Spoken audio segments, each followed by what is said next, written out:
So it's a very good privilege to present in front of the legends of occupational health and of India's greatest speakers. And to be frank, I'm quite intimidated by the previous speakers. Okay, yeah.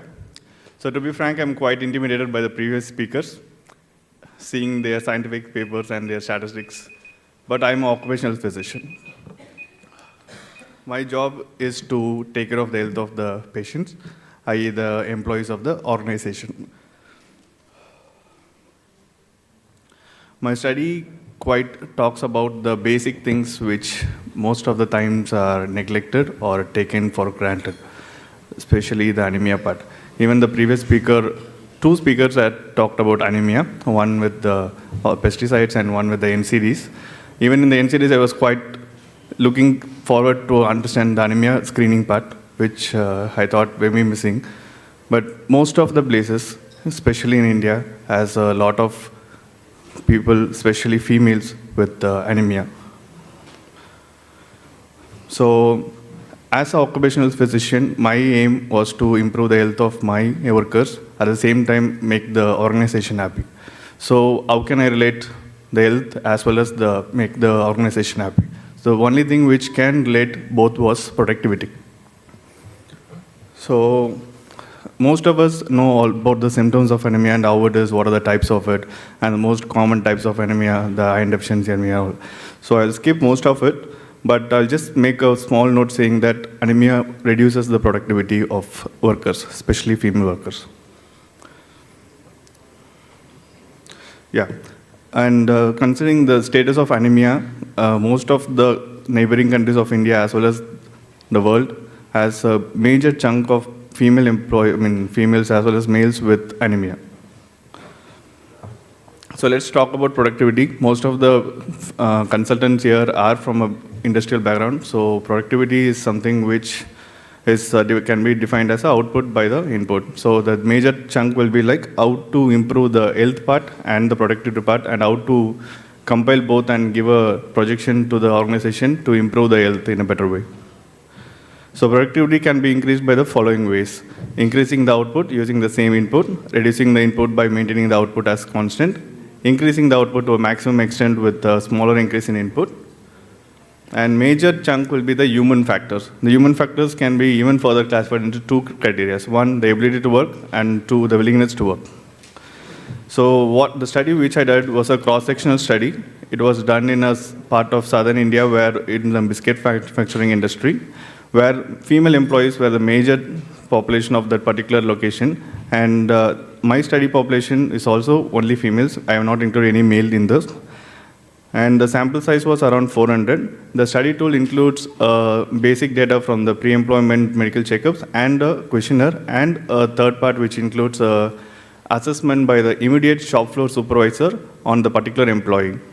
So the scoring system was criteria for performance as well as their productivity score, and the productivity index was formed, and the score has been identified. So these are the categories. But the first category includes the knowledge and skills pertaining to the job, and the second, their communication and interpersonal skills particular to that job, and their motivation and enthusiasm throughout their pathway.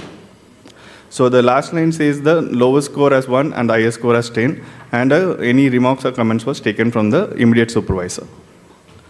The study methodology includes the fourth part, which is the final closing remarks and the data collection based on their basic parameters as well as the score given by the immediate supervisor. The study process includes the approval from the authorities was taken, and a written consent was taken from the participants as well. The questionnaire was collected, the data was interpreted with the help of the SPSS 26 version. So this is the observations based on the age criteria. Our major chunk of the population were females, that too from the age group of 31 to 40, and the rest are as shown in the images. So BMI status, we had a 45 females who were underweight, and overweight around 112, which includes a 28.0%. So this is the anemia status which I wanted to show you. So based on the WHO guidelines, we have criteria as the anemia, which includes normal, borderline, mild anemia, moderate anemia, and severe anemia. So based on that,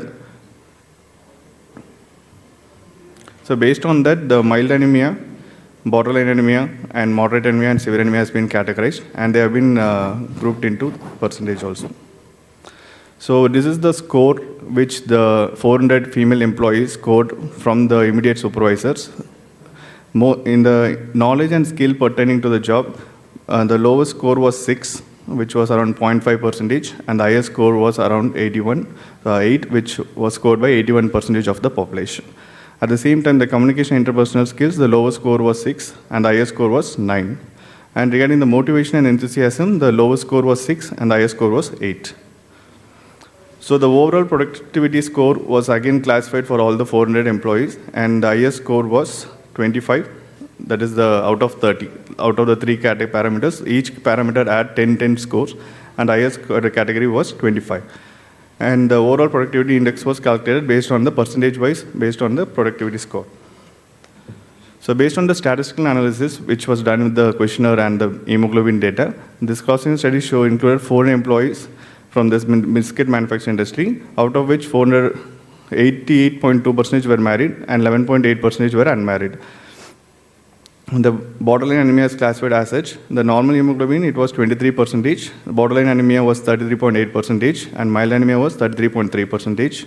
And moderate anemia, the severe anemia were on the lower side, though 5.8% and 4.3%. The productivity of individual female employees was calculated based on the score of given by the immediate shop floor supervisor, which had 3 broad criteria, as I told earlier: productivity, performance, their enthusiasm, and others. So the maximum score an individual can obtain was 30, and the highest score which was obtained was 25. The study results suggested that low productivity score was directly correlating with the low hemoglobin levels based on the Pearson correlation.